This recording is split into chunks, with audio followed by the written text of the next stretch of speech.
Hello everyone, welcome to Victor's Knowledge. This is Chinu Sharma, and today we are going to start with a very important session in the form of MCQs. So ਅੱਜ ਤੋਂ ਆਪਾਂ almost daily basis ਦੇ ਉੱਤੇ current affairs ਦੀ revision ਕਰਾਂਗੇ।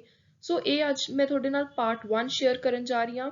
ਸੋ 2021-22 specially ਅੱਜ ਦੇ ਇਸ lecture ਦੇ ਅੰਦਰ ਜਨਵਰੀ 2022 ਦੇ important current affair ਹੋਣਗੇ। ਸੋ ਤੁਸੀਂ ਇਹ ਕੋਈ ਵੀ ਪਾਰਟ ਮਿਸ ਨਹੀਂ ਕਰਨਾ ਕਿਉਂਕਿ ਆਉਣ ਵਾਲੇ ਸਾਰੇ ਐਗਜ਼ਾਮਸ ਦੇ ਲਈ ਜਿਹੜਾ ਕਰੰਟ ਅਫੇਅਰ ਦਾ ਪੋਰਸ਼ਨ ਹੈ ਇਹ ਤੁਹਾਡੇ ਲਈ ਬਹੁਤ ਹੀ ਜ਼ਿਆਦਾ ਮੇਜਰ ਮਾਰਕਸ ਦੇ ਲਈ ਇੱਕ ਕੰਟਰੀਬਿਊਸ਼ਨ ਰਹੂਗਾ। ਸੋ ਤੁਸੀਂ ਇਸ ਲੈਕਚਰ ਨੂੰ ਜ਼ਰੂਰ ਦੇਖੋ। ਜਿਹੜੇ ਸਟੂਡੈਂਟ ਨੇ ਹਜੇ ਤੱਕ ਚੈਨਲ ਨੂੰ ਸਬਸਕ੍ਰਾਈਬ ਨਹੀਂ ਕੀਤਾ ਪਲੀਜ਼ ਚੈਨਲ ਨੂੰ ਸਬਸਕ੍ਰਾਈਬ ਕਰੋ। Also press the bell icon to get all the notifications. So before beginning with our today's lecture, I want to share something important with you guys. So as you all know that I have already launched a combined PPSC crash course for Nayab tehsildar as well as cooperative inspector exam।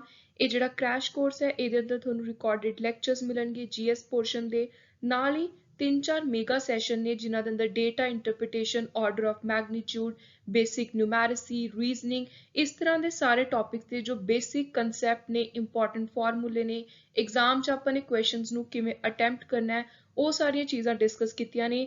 ਨਾਲ ਹੀ ਤੁਹਾਨੂੰ notes ਮਿਲਣਗੇ PDF farm ਦੇ ਵਿੱਚ detailed plus MCQ ਦੋਨੋਂ ਤਰ੍ਹਾਂ ਦੇ current affair ਮਿਲਣਗੇ mock test ਹੋਣਗੇ complete 5 mock test with solutions of 40 marks portion. So ਜੇ ਤੁਸੀਂ ਇਹ ਜਿਹੜਾ ਕੋਰਸ ਹੈ ਇਹਨੂੰ ਅਵੇਲ ਕਰਨਾ ਹੈ ਤਾਂ 10th ਫੈਬਰੂਅਰੀ ਤੱਕ ਇੱਕ ਸਪੈਸ਼ਲ ਆਫਰ ਚੱਲ ਰਿਹਾ ਹੈ।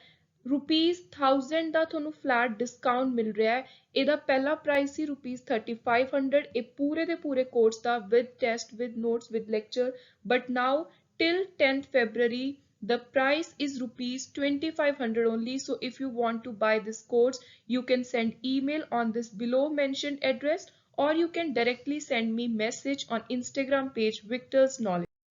So our today's first question is ਇਸ ਸਾਲ ਪਦਮ ਸ਼੍ਰੀ ਅਵਾਰਡ ਕੁੱਲ ਕਿੰਨੇ ਜਾਣਿਆਂ ਨੂੰ ਮਿਲੇ ਨੇ? How many people have been selected for Padma Shri Award this year? So this is very important question. ਕੁੱਲ 107 ਲੋਕ ਸਿਲੈਕਟ ਹੋਏ ਨੇ ਇਸ ਅਵਾਰਡ ਦੇ ਲਈ। Option A is the right answer. Next is ICC Women Cricketer of the Year 2021 ਕਿਹਨੂੰ ਮਿਲਿਆ? ਸੋ ਇਹ ਜਿਹੜਾ ਖਿਤਾਬ ਹੈ ਇਹ ਜਿੱਤਿਆ Smriti Mandhana option C. Data privacy day ਕਿਸ ਦਿਨ ਸੈਲੀਬ੍ਰੇਟ ਕੀਤਾ ਜਾਂਦਾ ਹੈ? ਸੋ ਇਹ important dates and days from January month ਦਾ ਇੱਕ ਬਹੁਤ ਹੀ ਜ਼ਿਆਦਾ ਇੰਪੋਰਟੈਂਟ ਕੁਐਸਚਨ ਹੈ। ਸੋ ਡੇਟਾ ਪ੍ਰਾਈਵੇਸੀ ਡੇ ਮਨਾਇਆ ਜਾਂਦਾ ਹੈ 28 ਜਨਵਰੀ ਨੂੰ option D. Who won the Australian Open Women's Single Title 2022? So Women's Single Title 2022 ਦਾ ਜਿੱਤਿਆ ਐਸ਼ਲੇ ਬਾਟੇ ਨੇ option D. ਸੋ ਇਹ ਕਿਹੜੀ ਕੰਟਰੀ ਤੋਂ ਬਿਲੋਂਗ ਕਰਦੇ ਆ? ਕਈ ਵਾਰੀ ਕੰਟਰੀ ਦਾ ਨਾਮ ਵੀ ਆ ਜਾਂਦਾ ਹੈ। So she is Australian tennis player. So ਇਹ ਵੀ ਤੁਹਾਨੂੰ ਪਤਾ ਹੋਣਾ ਚਾਹੀਦਾ ਕਿ ਜਿਹੜਾ ਹੈ Australian Open women single title ਹੈ ਇਹ ਟੈਨਿਸ ਦੇ ਲਈ ਹੈ। ਸੋ ਤੁਸੀਂ ਯਾਦ ਰੱਖਣਾ ਹੈ ਟੈਨਿਸ।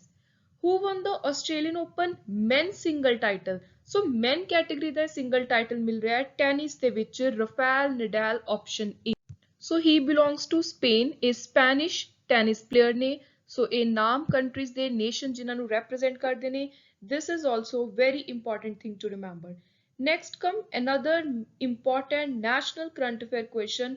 ਮੇਜਰ ਧਿਆਨ ਚੰਦ ਸਪੋਰਟਸ ਯੂਨੀਵਰਸਿਟੀ ਕਿੱਥੇ ਸਟੈਬਲਿਸ਼ ਕੀਤੀ ਜਾਊਗੀ? ਸੋ ਇਹ ਸਪੋਰਟਸ ਯੂਨੀਵਰਸਿਟੀ ਸਟੈਬਲਿਸ਼ ਹੋਊਗੀ ਮੇਰਠ option C. ਵੀਰ ਬਾਲ ਦਿਵਸ ਇਹਦੇ ਉੱਤੇ ਕਾਫੀ ਜ਼ਿਆਦਾ ਕਨਫਲਿਕਟ ਵੀ ਚੱਲ ਰਿਹਾ ਕੰਟਰੋਵਰਸੀ ਵਿੱਚ ਵੀ ਰਿਹਾ। ਸੋ ਇਹਨੂੰ recently prime minister Narendra Modi ਨੇ ਅਨਾਉਂਸ ਕੀਤਾ ਸੀ ਵੀਰ ਬਾਲ ਦਿਵਸ ਸੈਲੀਬ੍ਰੇਟ ਕੀਤਾ ਜਾਊਗਾ ਹਰ ਸਾਲ 26 ਦਸੰਬਰ ਨੂੰ option D. Who has been appointed the new chairman of ISRO? Indian space research organisation ਦੇ ਨਵੇਂ ਚੇਅਰਮੈਨ ਨਿਯੁਕਤ ਕੀਤੇ ਨੇ S Somnath option A. Next is Asian Infrastructure Investment Bank AIIB ਦੇ ਨਵੇਂ ਵਾਈਸ ਪ੍ਰੈਜ਼ੀਡੈਂਟ ਕੌਣ ਅਪਾਇੰਟ ਹੋਏ ਨੇ? ਸੋ ਇਹ ਨੇ ਆਪਣੇ ਪੁਰਾਣੇ ਇੰਡੀਆ ਦੇ ਗਵਰਨਰ RBI ਦੇ Urjit Patel option C. National startup day ਜਿਹੜੀਆਂ ਨਵੇਂ ਬਿਜ਼ਨਸਮੈਨ ਨੂੰ ਜਿਨ੍ਹਾਂ ਨੇ ਖੁਦ ਦਾ ਸੈਲਫ ਇੰਪਲੋਇਮੈਂਟ ਸਟਾਰਟ ਕਰਨੀ ਹੈ ਉਹਨਾਂ ਨੂੰ ਲੈ ਕੇ ਭਾਰਤ ਦੀ ਸਰਕਾਰ ਇਸ ਟਾਈਮ ਅਲੱਗ-ਅਲੱਗ ਸਕੀਮਸ ਚਲਾ ਰਹੀ ਹੈ। ਮੇਨ ਇਸ ਬਾਰੇ ਦਾ ਜਿਹੜਾ ਇਕਨੋਮਿਕ ਸਰਵੇ ਆਇਆ ਬਜਟ ਆਇਆ ਉਹਦੇ ਵਿੱਚ ਵੀ ਸਟਾਰਟਅਪਸ ਦੇ ਉੱਤੇ ਬਹੁਤ ਜ਼ਿਆਦਾ ਫੋਕਸ ਕੀਤਾ ਗਿਆ। ਨੈਸ਼ਨਲ ਸਟਾਰਟਅਪ ਡੇ ਸੈਲੀਬ੍ਰੇਟ ਕੀਤਾ ਜਾਊਗਾ ਹਰ ਸਾਲ 16 ਜਨਵਰੀ ਨੂੰ। Option B very very important date to remember. Henley passport index ਦੇ ਮੁਤਾਬਿਕ ਇੰਡੀਆ ਦਾ ਜਿਹੜਾ ਪਾਸਪੋਰਟ ਹੈ 2022 ਸਾਲ ਲਈ ਉਹਦਾ ਰੈਂਕ ਕੀ ਹੈ? ਸੋ 2022 ਲਈ ਰੈਂਕ ਹੈ 83rd, ਵੈਰੀ ਵੈਰੀ ਇੰਪੋਰਟੈਂਟ। ਆਉਣ ਵਾਲੇ ਹਰ ਐਗਜ਼ਾਮ ਦੇ ਵਿੱਚ 100% ਤੁਸੀਂ ਇਸ ਕੁਐਸਚਨ ਨੂੰ ਐਕਸਪੈਕਟ ਕਰ ਸਕਦੇ ਹੋ। ਇੰਡੀਆ ਦੀ ਪਹਿਲੀ ਐਕਸਪੋਰਟ ਕੀਤੀ ਹੋਈ BrahMos cruise missile is scheduled with which country? So ਇਹ ਸ਼ਡਿਊਲ ਕੀਤੀ ਗਈ ਹੈ ਫਿਲੀਪਾਈਨਸ ਦੇ ਨਾਲ। Option B.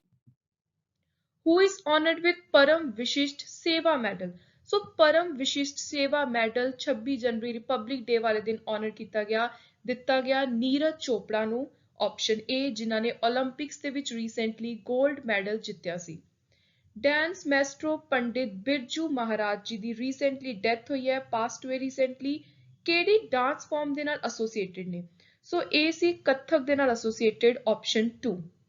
Which of the following states sponsored India's men hockey team and women hockey team? So Bharat the men ਤੇ women ਜਿਹੜੀ ਹਾਕੀ ਟੀਮ ਹੈ ਉਹਨੂੰ ਸਪਾਂਸਰ ਕਰਦੀ ਹੈ ਓਡੀਸ਼ਾ ਦੀ ਸਰਕਾਰ। Option 2। Which of the following Olympian has been made the brand ambassador of Uttarakhand State for Women and Child Development Department as well as Center's Beti Bachao Beti Padhao scheme? ਸੋ ਇਹਦੇ ਲਈ Olympian ਜਿਨ੍ਹਾਂ ਨੂੰ ਬ੍ਰਾਂਡ ਅੰਬੈਸਡਰ ਨਿਯੁਕਤ ਕੀਤਾ ਹੈ ਉਹਨੇ Vandana Kataria. Option A. So Vandana Kataria Indian field hockey player ਨੇ। ਸੋ ਇਹ ਵੀ ਤੁਹਾਨੂੰ ਪਤਾ ਹੋਣਾ ਚਾਹੀਦਾ ਕਿ ਕਿਹੜੀ ਸਪੋਰਟਸ ਦੇ ਨਾਲ ਰਿਲੇਟਡ ਹੈ। ਨੈਕਸਟ ਇਜ਼ ਕਿਹੜੀ ਕੰਟਰੀ ਹੈ ਜਿਹਨੇ ਰੀਸੈਂਟਲੀ ਅਡਾਪਟ ਕੀਤਾ ਹੈ ਪਰ ਕਪਲ 3 ਚਿਲਡਰਨ ਪਾਲਿਸੀ? ਸੋ ਇਹ ਕੀਤਾ ਹੈ ਚਾਈਨਾ ਨੇ। ਆਪਸ਼ਨ 4। ਉਭਰਤੇ ਸਿਤਾਰੇ ਪ੍ਰੋਗਰਾਮ ਕਿਹਦਾ ਇਨੀਸ਼ੀਏਟਿਵ ਹੈ? ਸੋ ਇਹ ਹੈ ਜਿਹੜਾ ਐਕਸਪੋਰਟ ਇੰਪੋਰਟ ਬੈਂਕ ਹੈ ਇੰਡੀਆ ਦਾ, ਜਿਹਨੂੰ ਆਪਾਂ ਐਗਜ਼ਿਮ ਬੈਂਕ ਕਹਿੰਦੇ ਆ, ਉਹਦਾ ਇਨੀਸ਼ੀਏਟਿਵ ਹੈ ਇਹ ਪ੍ਰੋਗਰਾਮ, ਉਭਰਤੇ ਸਿਤਾਰੇ programme. Which country launched world's first carbon trading market? ਦੁਨੀਆ ਦੀ ਪਹਿਲੀ ਕਾਰਬਨ ਟ੍ਰੇਡਿੰਗ ਮਾਰਕੀਟ ਦੀ ਸ਼ੁਰੂਆਤ ਕੀਤੀ ਹੈ ਚਾਈਨਾ ਨੇ। Option 4। Next again very very important question, global youth development index 2020 ਦੇ ਵਿੱਚ ਟੌਪ ਕਿਹਨੇ ਕੀਤਾ ਹੈ? ਸੋ ਜਿਹੜੀ ਕੰਟਰੀ ਨੇ ਟੌਪ ਕੀਤਾ ਹੈ ਨੰਬਰ 1 ਤੇ ਆਈ ਹੈ ਉਹ ਹੈ ਆਪਸ਼ਨ 3 ਸਿੰਗਾਪੁਰ। ਹੁਣ ਜਿਹੜਾ ਇਹ ਇੰਡੈਕਸ ਹੈ ਇਹ ਰਿਲੀਜ਼ ਕੌਣ ਕਰਦਾ ਹੈ? ਇਹ ਵੀ ਕੁਐਸਚਨ ਬਾਰ-ਬਾਰ ਐਗਜ਼ਾਮ ਵਿੱਚ ਆਉਂਦਾ। ਸੋ ਇਹ ਰਿਲੀਜ਼ ਕੀਤਾ ਜਾਂਦਾ ਹੈ ਕਾਮਨਵੈਲਥ ਸੈਕਟਰੀਏਟ ਦੇ ਦੁਆਰਾ। ਸੋ ਇਹ ਵੀ ਤੁਹਾਨੂੰ ਪਤਾ ਹੋਣਾ ਚਾਹੀਦਾ। ਕਾਮਨਵੈਲਥ ਸੈਕਟਰੀਏਟ ਇਨ ਲੰਡਨ, ਜਿਹਦੇ ਅੰਦਰ 181 ਕੰਟਰੀਜ਼ ਦੇ ਯੰਗ ਪੀਪਲ ਦੀ ਕੰਡੀਸ਼ਨ ਕਿਵੇਂ ਹੈ, ਉਹਨਾਂ ਦੇ ਨੌਜਵਾਨਾਂ ਦੀ ਕੰਡੀਸ਼ਨ ਕਿਸ ਤਰ੍ਹਾਂ ਦੀ ਹੈ, ਉਹਨੂੰ ਮੈਜ਼ਰ ਕੀਤਾ ਜਾਂਦਾ ਹੈ। ਨੰਬਰ 1 ਤੇ ਸਿੰਗਾਪੁਰ ਆਈ ਹੈ, ਨੰਬਰ 2 ਤੇ ਸਲੋਵੇਨੀਆ, ਨੰਬਰ 3 ਤੇ ਨਾਰਵੇ। ਜਿਹੜੀਆਂ ਕੰਟਰੀ ਸਭ ਤੋਂ ਨੀਚੇ ਨੇ, ਬਾਟਮ ਤੇ ਨੇ ਇੰਡੈਕਸ ਦੇ ਵਿੱਚ, ਉਹ ਨੇ Chad, the Central African Republic, South Sudan, Afghanistan, Niger. ਤੇ ਜੇ ਹੁਣ ਆਪਾਂ ਇੰਡੀਆ ਦੀ ਗੱਲ ਕਰੀਏ, ਇੰਡੀਆ ਦਾ ਰੈਂਕ ਵੀ ਬਹੁਤ ਇੰਪੋਰਟੈਂਟ ਹੈ ਐਗਜ਼ਾਮ ਦੇ ਲਈ। ਸੋ India stood at 102nd, so 122nd position ਤੇ ਰਹੀ ਹੈ ਇੰਡੀਆ 122ਵੀਂ ਪੋਜੀਸ਼ਨ ਤੇ। ਸੋ ਇਹ ਰੈਂਕ ਕਾਫੀ ਨੀਚੇ ਹੈ, ਇੰਡੀਆ ਨੂੰ ਇਹਦੇ ਵਿੱਚ ਇੰਪਰੂਵ ਕਰਨ ਦੀ ਜ਼ਰੂਰਤ ਹੈ। ਤੇ ਜਿਹੜਾ ਇੱਕ ਇੰਡੈਕਸ ਹੈ ਇਹ ਕਿਹੜੀਆਂ ਚੀਜ਼ਾਂ ਮੈਜ਼ਰ ਕਰਦਾ ਹੈ? ਸੋ ਇਹ ਦੇਖਦਾ ਕਿ ਯੂਥ ਐਜੂਕੇਸ਼ਨ ਕਿਸ ਤਰ੍ਹਾਂ ਦੀ ਹੈ, ਰੋਜ਼ਗਾਰ ਕਿੰਨਾ ਮਿਲ ਰਿਹਾ ਹੈ, ਨੌਜਵਾਨਾਂ ਦੀ ਹੈਲਥ ਉੱਤੇ ਕਿੰਨਾ ਧਿਆਨ ਦਿੱਤਾ ਜਾ ਰਿਹਾ, equality, inclusion, peace, security, political ਤੇ civic participation. Next is Ismail Sabri Yaakob recently ਨਵੇਂ ਪ੍ਰਾਈਮ ਮਿਨਿਸਟਰ ਨਿਯੁਕਤ ਕੀਤੇ ਗਏ ਨੇ। ਸੋ ਵੀ ਹੈਵ ਟੂ ਟੈਲ ਕਿ ਕਿਹੜੀ ਕੰਟਰੀ ਦੇ। So he has been appointed as new prime minister of Malaysia. Option A.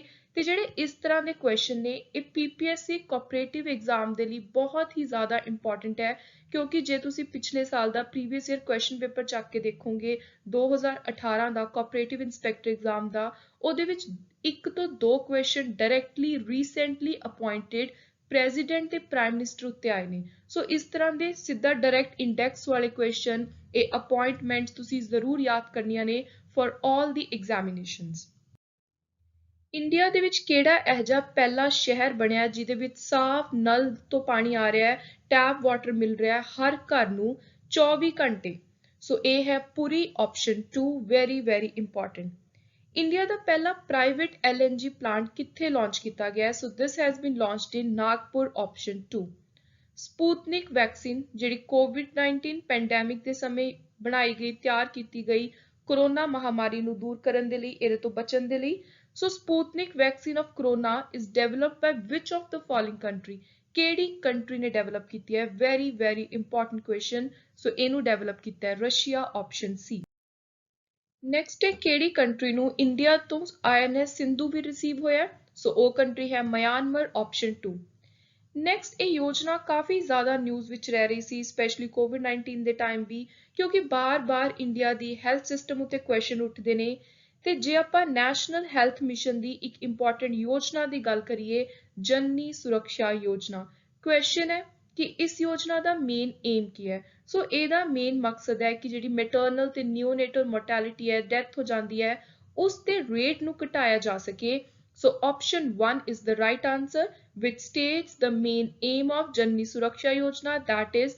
reduce maternal and neonatal mortality फरवरी 2021 पिछले साल प्राइम मिनिस्टर ने ਇਨੋਗ੍ਰੇਟ ਕੀਤਾ ਕਿਹੜਾ ਸੈਂਟੀਨਰੀ ਸੈਲੀਬ੍ਰੇਸ਼ਨ ਸੋ ਉਹ ਸੀ ਚਰੀ ਚਰਾ ਸੈਂਟੀਨਰੀ ਸੈਲੀਬ੍ਰੇਸ਼ਨ ਆਪਸ਼ਨ 3 ਜੋ ਇੰਡੀਅਨ ਨੈਸ਼ਨਲ ਮੂਵਮੈਂਟ ਦਾ ਇੱਕ ਬਹੁਤ ਹੀ ਜ਼ਿਆਦਾ ਇੰਪੋਰਟੈਂਟ ਇਵੈਂਟ ਸੀ ਗਾਂਧੀਅਨ ਐਰਾ ਦੀ ਜਦੋਂ ਆਪਾਂ ਸ਼ੁਰੂਆਤ ਕਰਦੇ ਹਾਂ ਤਾਂ ਉਹਦੀ ਸਟਾਰਟਿੰਗ ਵਿੱਚ ਹੀ ਆਪਾਂ ਚਰੀ ਚਰਾ ਇਨਸੀਡੈਂਟ ਬਾਰੇ ਪੜ੍ਹਦੇ ਹਾਂ ਸੋ ਇਹਨੂੰ ਇਨੋਗ੍ਰੇਟ ਕੀਤਾ ਇਹਦਾ ਸੈਂਟੀਨਰੀ ਸੈਲੀਬ੍ਰੇਸ਼ਨ ਪਿਛਲੇ ਸਾਲ ਫਰਵਰੀ ਦੇ ਵਿੱਚ ਕਿਹੜੀ ਸਟੇਟ ਲੈਜਿਸਲੇਟਿਵ ਅਸੈਂਬਲੀ ਨੇ 6 ਜੁਲਾਈ 2021 ਨੂੰ ਪਾਸ ਕੀਤਾ ਇੱਕ ਰੈਜ਼ੋਲੂਸ਼ਨ ਲੈਜਿਸਲੇਟਿਵ ਕਾਉਂਸਲ ਕ੍ਰੀਏਟ ਕਰਨ ਦੇ ਲਈ ਸੋ ਸਟੇਟ ਲੈਵਲ ਉੱਤੇ ਜਿਹੜੇ ਦੋ ਹਾਊਸਿਸ ਹੁੰਦੇ ਨੇ ਕਈ ਸਟੇਟਸ ਦੇ ਵਿੱਚ ਸਿਰਫ ਇੱਕ ਹੀ ਹੈ ਕਿਤੇ ਕਿਤੇ ਦੋ ਨੇ ਸੋ ਕਿਹੜੀ ਸਟੇਟ ਹੈ ਜਿਨੇ ਰੀਸੈਂਟਲੀ ਲੈਜਿਸਲੇਟਿਵ ਕਾਉਂਸਲ ਇੱਕ ਸੈਕੰਡ ਹਾਊਸ ਕ੍ਰੀਏਟ ਕਰਨ ਦਾ ਰੈਜ਼ੋਲੂਸ਼ਨ ਪਾਸ ਕੀਤਾ ਹੈ ਸੋ ਉਹ ਹੈ ਵੈਸਟ ਬੰਗਾਲ ਆਪਸ਼ਨ 3 ਤੇ ਇਹ ਆਉਣ ਵਾਲੇ ਸਾਰੇ ਐਗਜ਼ਾਮਸ ਦੇ ਲਈ ਪੋਲਿਟੀ ਦੇ ਅੰਦਰ ਬਹੁਤ ਇੰਪੋਰਟੈਂਟ ਕੁਐਸਚਨ ਬਣਦਾ ਹੈ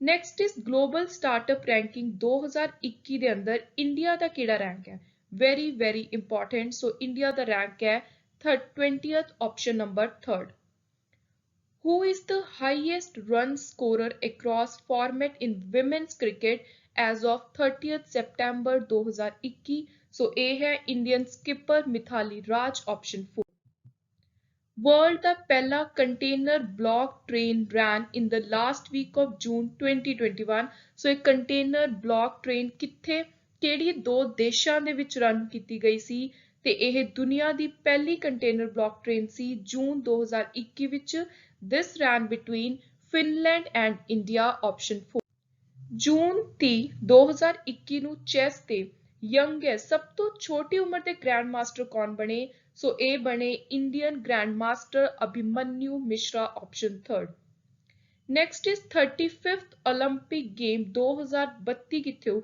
ਇੱਕ ਲਿਸਟ ਜਾਰੀ ਕੀਤੀ ਗਈ ਸੀ 올림픽 ਐਸੋਸੀਏਸ਼ਨ ਦੇ ਦੁਆਰਾ ਜਿਹਦੇ ਵਿੱਚ ਫਿਊਚਰ ਵਿੱਚ ਕਿੱਥੇ ਕਿੱਥੇ ਹੋਣਗੀਆਂ ਉਹਨਾਂ ਦੇ ਬਾਰੇ ਦੱਸਿਆ ਹੋਇਆ ਸੀ ਸੋ 2032 ਵਿੱਚ 35th 올림픽 ਗੇਮਸ ਕਰਵਾਈਆਂ ਜਾਣਗੀਆਂ Brisbane, Australia option 3rd. Which of the following Olympic medalist has been appointed the first Vice Chancellor of newly established Delhi Sport University? So ਜਿਹੜੀ ਨਵੀਂ Delhi Sport University establish ਕੀਤੀ ਹੈ ਕਿਹੜੇ Olympic medalist ਨੂੰ ਇਹਦੇ ਪਹਿਲੇ VC ਦੇ ਤੌਰ ਤੇ ਨਿਯੁਕਤ ਕੀਤਾ ਹੈ ਸੋ ਉਹ ਹੈ option 2 ਕਰਨਮ ਮਲੇਸ਼ਵਰੀ ਸੋ ਇਹ weight lifting ਨੂੰ represent ਕਰਦੇ ਆ ਸਪੋਰਟ ਨੂੰ So she is Indian weight lifter Karnam Maleshwari. First special economic zone city has become which? Green. So ਕਿਹੜੀ special economic zone city ਹੈ ਜਿਹੜੀ ਪਹਿਲੀ green special economic zone ਬਣੀ ਹੈ ਇੰਡੀਆ ਦੇ ਅੰਦਰ so ਇਹ ਵੀ ਬਹੁਤ important question ਹੈ that is Kandla option 3. Which two cities were declared joint winner of Smart City Award 2020 ਸੋ ਜਿਹੜੇ ਨੰਬਰ 1 ਤੇ ਆਏ ਨੇ ਇਕੱਠੇ ਜੇਤੂ ਰਹੇ ਨੇ ਇਸ ਅਵਾਰਡ ਦੇ ਉਹ ਹੈ ਇੰਦੌਰ ਤੇ ਸੂਰਤ ਆਪਸ਼ਨ 1 ਗਲੋਬਲ ਐਜੂਕੇਸ਼ਨ ਸਮਿਟ 2021 ਕਿੱਥੇ ਸਕਸੈਸਫੁਲੀ ਆਰਗੇਨਾਈਜ਼ ਕਰਵਾਇਆ ਗਿਆ ਸੋ ਇਹ ਸਮਿਟ ਹੋਇਆ ਸੀ London option 1 global peace index 2021 ਦਾ 15ਵਾਂ ਐਡੀਸ਼ਨ ਰਿਲੀਜ਼ ਕੀਤਾ ਗਿਆ ਇਹਦੇ ਵਿੱਚ ਇੰਡੀਆ ਦਾ ਕੀ ਰੈਂਕ ਰਿਹਾ so India stood at 135th position option 3rd Which city in India has become first one to have citywide? So this question has been repeated here. So दोबारा repeat हो रहा है पहला आप इधर बारे कर चुके हैं तो इधर right answer है option 4 Puri. Which neighboring country of India has adopted India's Bheem UPI? India the Bheem UPI ਇੱਕ digital payment portal ਹੈ ਜਿਹੜਾ mode ਹੈ ਉਹ ਕਿਹੜੀ country ਨੇ adopt ਕੀਤਾ ਹੈ? So this has been adopted by Bhutan, option 2. Indian Navy received first batch of MH-60R multi-role helicopter from which country? So Indian Navy ਨੂੰ ਇਹ ਜਿਹੜਾ first batch multi-role helicopter ਦਾ receive ਹੋਇਆ ਹੈ USA ਅਮਰੀਕਾ ਤੋਂ option 4. India ਦਾ ਪਹਿਲਾ private LNG plant ਕਿੱਥੇ launch ਹੋਇਆ? ਸੋ ਇਹ ਕੁਐਸਚਨ ਵੀ ਆਪਾਂ ਪਹਿਲਾਂ ਕਰ ਚੁੱਕੇ ਆ, ਰਿਪੀਟ ਹੋ ਰਿਹਾ ਪਰ ਉਰੇ ਮੈਂ ਤੁਹਾਨੂੰ ਕੁਝ ਡੀਟੇਲਸ ਦੱਸ ਦਿੰਨੀ ਆ ਜਿਹੜੀਆਂ ਪਿੱਛੇ ਮੈਂ ਮਿਸ ਕਰਤੀਆਂ ਸੀ ਦੱਸਣੀਆਂ ਤੇ ਇਹਦਾ ਰਾਈਟ ਆਨਸਰ ਹੈ ਆਪਸ਼ਨ 4 ਨਾਗਪੁਰ। ਪਹਿਲੀ ਚੀਜ਼ ਤਾਂ ਇਹਦੀ ਇਨੋਗ੍ਰੇਸ਼ਨ ਕਿਨੇ ਕੀਤੀ? So union transport minister Nitin Gadkari ji ਨੇ ਇਸ ਪਹਿਲੇ ਪ੍ਰਾਈਵੇਟ LNG ਪਲਾਂਟ ਦੀ ਇਨੋਗ੍ਰੇਸ਼ਨ ਕੀਤੀ ਸੀ ਨਾਗਪੁਰ ਮਹਾਰਾਸ਼ਟਰ ਵਿੱਚ 11 ਜੁਲਾਈ 2021 ਨੂੰ। ਤੇ ਕਿਹੜੇ ਇੰਪੋਰਟੈਂਟ ਗਰੁੱਪ ਨੇ ਇਹਦੇ ਵਿੱਚ ਹਿੱਸਾ ਦਿੱਤਾ ਹੈ ਇਹਦੀ ਇਸਟੈਬਲਿਸ਼ਮੈਂਟ ਦੇ ਵਿੱਚ? ਸੋ ਜਿਹੜਾ ਇੰਡੀਆ ਦਾ ਪਹਿਲਾ ਪ੍ਰਾਈਵੇਟ LNG ਫੈਸਿਲਿਟੀ ਪਲਾਂਟ ਹੈ this has been set up by Baidyanath Ayurvedic group। ਸੋ ਇਹ ਨਾਮ ਤੁਹਾਨੂੰ ਐਗਜ਼ਾਮ ਦੇ ਵਿੱਚ ਪੁੱਛਿਆ ਜਾ ਸਕਦਾ ਹੈ। ਸੋ ਯੂ ਮਸਟ ਰਿਮੈਂਬਰ ਕਿ ਜਿਹੜਾ ਇਹ ਪਲਾਂਟ ਸੈਟਅਪ ਕੀਤਾ ਗਿਆ ਹੈ ਇਹ ਸੈਟਅਪ ਕੀਤਾ ਗਿਆ ਬਾਈ Baidyanath Ayurvedic group on Kamptee Road near Nagpur Jabalpur highway। Bombay Stock Exchange appointed Dash as its first independent women director। पहली independent women director नियुक्त की है Bombay Stock Exchange ने जयश्री व्यास option 1। Which of the following state has launched Annapurna रसोई योजना? Weaker section ਨੂੰ ਘੱਟ subsidized rate ਦੇ ਉੱਤੇ quality meal provide ਕਰਨੀ ਇਸ ਸਕੀਮ ਦੇ ਅੰਦਰ। ਸੋ ਇਹ ਹੈ ਰਾਜਸਥਾਨ ਸਟੇਟ ਦਾ ਇਨੀਸ਼ੀਏਟਿਵ option 3। ਅੰਤਯੋਦਿਆ ਪ੍ਰੋਗਰਾਮ ਦਾ ਮੇਨ ਏਮ ਕੀ ਹੈ? ਸੋ ਇਹਦਾ ਮੇਨ ਮਕਸਦ ਹੈ ਕਿ ਜਿਹੜੀ ਸ਼ਹਿਰਾਂ ਦੇ ਵਿੱਚ ਗਰੀਬੀ ਹੈ ਅਰਬਨ ਪੋਵਰਟੀ ਹੈ ਉਹਨੂੰ ਦੂਰ ਕੀਤਾ ਜਾਵੇ। ਇਹ ਵੀ ਕਾਫੀ ਜ਼ਿਆਦਾ ਕਰੰਟ ਇਸ਼ੂ ਦੇ ਵਿੱਚ ਰਹਿ ਰਹੀ ਸੀ। ਸੋ the main aim of this program is to eliminate urban poverty। Who among the following has co-authored the book titled Brick Digital Nation Solving Technology's People Problem? ਸੋ ਇਹਨੂੰ co-author ਕੀਤਾ ਹੈ N ਚੰਦਰਸ਼ੇਖਰ ਨੇ option 3। Russia ਦੇ ਦੁਆਰਾ ਤਿਆਰ ਕੀਤੀ ਗਈ Sputnik vaccine against ਕੋਵਿਡ-19 infection India ਦੇ ਵਿੱਚ ਕਿਹਦੇ ਦੁਆਰਾ ਰੋਲ ਆਊਟ ਕੀਤੀ ਗਈ? ਸੋ ਇਹ ਵੀ ਬਹੁਤ ਇੰਪੋਰਟੈਂਟ ਕੁਐਸਚਨ ਹੈ। ਇੰਡੀਆ ਦੇ ਵਿੱਚ ਇਹਨੂੰ ਰੋਲ ਆਊਟ ਕੀਤਾ ਡਾਕਟਰ ਰੈਡੀਜ਼ ਲੈਬੋਰੇਟਰੀ ਨੇ option 3। ਬਲੈਕ ਫੰਗਸ ਡਿਸੀਜ਼ ਜੋ ਬਹੁਤ ਹੀ ਜ਼ਿਆਦਾ ਆਪਾਂ ਨਿਊਜ਼ ਵਿੱਚ ਸੁਣ ਰਹੇ ਸੀ ਪਿਛਲੇ 2 ਸਾਲਾਂ ਤੋਂ। ਸੋ ਇਹ ਹੈ ਐਸੋਸੀਏਟਿਡ ਕੋਰੋਨਾ ਵਾਇਰਸ ਇਨਫੈਕਸ਼ਨ ਦੇ ਨਾਲ। ਸੋ ਜਦੋਂ ਦੂਜੀ ਵੇਵ ਸਪੈਸ਼ਲੀ ਦੇਖੀ ਗਈ ਜਦੋਂ ਲੰਗਸ ਦੇ ਵਿੱਚ ਪ੍ਰੋਬਲਮ ਆ ਰਹੀ ਸੀ ਲੋਕਾਂ ਨੂੰ ਕੋਵਿਡ-19 ਇਸ ਇਨਫੈਕਸ਼ਨ ਦੇ ਨਾਲ ਕੋਰੋਨਾ ਵਾਇਰਸ ਇਨਫੈਕਸ਼ਨ ਦੇ ਨਾਲ ਤਾਂ ਉਦੋਂ ਕਾਫੀ ਲੋਕਾਂ ਨੂੰ ਬਲੈਕ ਫੰਗਸ ਡਿਸੀਜ਼ ਵੀ ਨਾਲ ਹੋਈ। ਸੋ ਇਹ ਹੈ related to option 2। Miss universe title 2020 ਕਿਨੇ ਜਿੱਤਿਆ ਸੀ? ਸੋ ਇਹ ਟਾਈਟਲ ਜਿੱਤਿਆ ਸੀ ਮਿਸ ਮੈਕਸੀਕੋ ਐਂਡਰੀਆ ਮੈਜ਼ਾ ਤੇ ਤੁਸੀਂ ਕਮੈਂਟ ਕਰਕੇ ਦੱਸਣਾ ਹੈ ਕਿ ਰੀਸੈਂਟਲੀ 2021 ਦਾ ਮਿਸ ਯੂਨੀਵਰਸ ਟਾਈਟਲ ਕਿਨੇ ਜਿੱਤਿਆ। Next is who is the current Secretary General of United Nation Organization?